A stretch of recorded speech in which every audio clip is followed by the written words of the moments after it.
1 cup അരിപ്പൊടി നമുക്ക് ഒരു ബൗളിലേക്ക് ഇട്ട് കൊടുക്കാം. വറുത്ത അരിപ്പൊടിയോ വറുക്കാത്തതോ അല്ലെങ്കിൽ നിങ്ങൾ പത്തിലെല്ലാം ഉണ്ടാക്കുന്ന അരിപ്പൊടിയോ ഏതായാലും എടുക്കാം. ഇതിലേക്ക് നമുക്ക് 2 കപ്പ് ചോറ് ഇട്ട് കൊടുക്കാം. നമ്മൾ അരിപ്പൊടി എടുക്കുന്നതിൻ്റെ ഡബിൾ ആക്കിയിട്ട് വേണം കേട്ടോ ചോറ് എടുക്കാൻ വേണ്ടിയിട്ട്. അപ്പോൾ അത് രണ്ടും നമ്മൾ ഇട്ടതിന് ശേഷം ആവശ്യത്തിനുള്ള ഉപ്പ് ചേർത്ത് കൊടുക്കുക. ചോറ് ഉപ്പിട്ടിട്ടാണ് വേവിക്കുന്നതെങ്കിൽ കുറച്ച് മാത്രം ഇട്ട് കൊടുത്താൽ മതി, അല്ലെങ്കിൽ നിങ്ങൾ ആവശ്യത്തിനുള്ള ഉപ്പിട്ട് കൊടുക്കണേ. ഇനിയിപ്പോൾ ഇത് നമുക്ക് നല്ലോണം ഒന്ന് മിക്സ് ആക്കിയിട്ട് എടുക്കാം. ഈ ചോറും പത്തിരി പൊടിയും കൂടി നല്ലോണം ഒന്ന് മിക്സ് ആക്കിയിട്ട് എടുക്കണം. ഇനിയിപ്പോൾ ഇതാ ഞാൻ മിക്സിൻ്റെ ജാർ എടുത്തിട്ടുണ്ട്. അതിലേക്ക് നമ്മളിതാ മിക്സ് ആക്കി വെച്ചിട്ടുള്ള ഈ ഒരു മിക്സ് ഒഴിച്ചു കൊടുക്കാം. ഫുള്ളായിട്ട് തന്നെ നമുക്ക് ഇതിലേക്ക് ഇട്ട് കൊടുക്കാം. എന്നിട്ട് ഇതൊന്ന് 2-3 പ്രാവശ്യം ഒന്ന് കറക്കിയെടുക്കണം. നമ്മൾ ബ്ലെൻഡ് ചെയ്യുന്ന സമയത്ത് ആദ്യം ഇത് നന്നായിട്ട് പൊടിഞ്ഞു വരും. ഒന്നും കൂടി അടിച്ചെടുക്കുന്ന സമയത്ത് ഇതാ ഇതുപോലെ നന്നായിട്ട് തന്നെ അരിഞ്ഞ് കിട്ടും. നല്ലൊരു മാവായിട്ട് കിട്ടും. അപ്പോൾ ഇത് കണ്ടോ, നല്ല സോഫ്റ്റ് ആയിട്ടുള്ള മാവായിട്ട് കിട്ടിയിട്ടുണ്ട്. നമുക്കിനി ഒരു ബൗളിലേക്ക് മാറ്റി കൊടുക്കാം. ഇനി നമുക്ക് ഇതിൽ നിന്ന് ചെറിയ ചെറിയ ബോളാക്കിയിട്ട് എടുക്കാം. അപ്പോൾ ഇതാ ഞാൻ ഈ ഒരു സൈസിലുള്ള ബോളാക്കിയിട്ട് എടുത്തിട്ടുണ്ട്.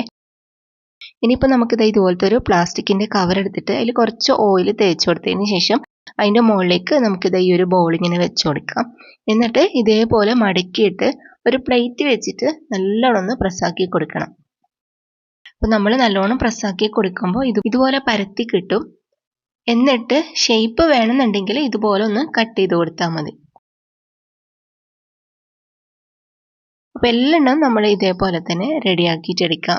ഇനി നമ്മൾ ഒരു ദോശക്കല്ല് എടുക്കുക. എന്നിട്ട് അതിൽ കുറച്ച് മാത്രം ഓയിൽ ഒഴിച്ചു കൊടുക്കുക. ഓയിൽ ഇട്ടിട്ടില്ലെങ്കിലും കുഴപ്പമൊന്നുമില്ല കേട്ടോ. നന്നായിട്ട് മുരിഞ്ഞ് കിട്ടാൻ വേണ്ടിയിട്ട് മാത്രമാണ് നമ്മളിതിൽ ഓയിൽ ചേർത്ത് കൊടുക്കുന്നത്. അപ്പോൾ ഇത് ചൂടായിട്ട് വരുന്ന സമയത്ത് നമ്മൾ ഉണ്ടാക്കി വെച്ചതെല്ലാം നമുക്ക് ഇതിലേക്ക് ഇതേപോലെ നിരത്തി വെച്ച് കൊടുക്കാം. അപ്പോൾ അതാ ഞാൻ ചെറിയ ദോശക്കല്ലായതുകൊണ്ട് 4 മാത്രമേ ഇട്ട് കൊടുത്തിട്ടുള്ളൂ കേട്ടോ. വലുതാണെങ്കിൽ നിങ്ങൾക്ക് ഫുള്ള് ഒരുമിച്ചെല്ലാം ഇടാൻ പറ്റും. അപ്പോൾ ഇത് കുറച്ചൊന്നായിട്ട് വന്നാൽ നമുക്കിത് മറിച്ചിട്ട് കൊടുക്കാം. അപ്പോൾ 1-2 പ്രാവശ്യം ഇതേപോലെ തിരിച്ചു മറിച്ചെല്ലാം ഇട്ടിട്ട് ഇതുപോലെ ചെറുതായിട്ടൊന്ന് മുരിഞ്ഞ് വരുന്ന സമയത്ത് നമുക്ക് ഇതേപോലെ ഒന്ന് പ്രസ് ചെയ്ത് കൊടുക്കാം. അപ്പോൾ പ്രസ് ചെയ്യുന്ന സമയത്ത് കുറച്ചൊന്ന് പൊന്തി വരും, ഒരുപാടൊന്നും പൊങ്ങി വരില്ല, ചെറുതായിട്ട് ഇതുപോലെ പൊന്തി വരും കേട്ടോ. അപ്പോൾ ഇതാ നമ്മുടെ അരിപ്പത്തിൽ റെഡി ആയിട്ടുണ്ട്. ഇൻസ്റ്റൻ്റ് ആയിട്ട് പെട്ടെന്ന് ഉണ്ടാക്കാൻ പറ്റുന്ന അരിപ്പത്തിലെ റെസിപ്പിയാണിത്. സാധാരണ നമ്മൾ പൊടി വാട്ടി കുഴച്ച് പരത്തിയിട്ടൊക്കെയാണ് അരിപ്പത്തിൽ ഉണ്ടാക്കാറുള്ളത്. പക്ഷേ ഇനിയിപ്പോൾ അതിൻ്റെ ആവശ്യമൊന്നുമില്ല. നമുക്ക് പെട്ടെന്ന് ഒരു 5-10 മിനിറ്റിൻ്റെ ഉള്ളിൽ തന്നെ ഈ ഒരു അരിപ്പത്തിൽ ഉണ്ടാക്കിയെടുക്കാൻ പറ്റും. നല്ല സോഫ്റ്റ് ആയിട്ടുള്ള അരിപ്പത്തിലാണ്. അപ്പോൾ ഇന്നത്തെ റെസിപ്പി നിങ്ങൾക്ക് എല്ലാവർക്കും ഇഷ്ടമായിട്ടുണ്ടാവും എന്ന് വിചാരിക്കുന്നു. വീഡിയോ ഇഷ്ടമായാൽ മറക്കാതെ ലൈക്കും ഷെയറും കമൻറ്റും ചെയ്യണേ.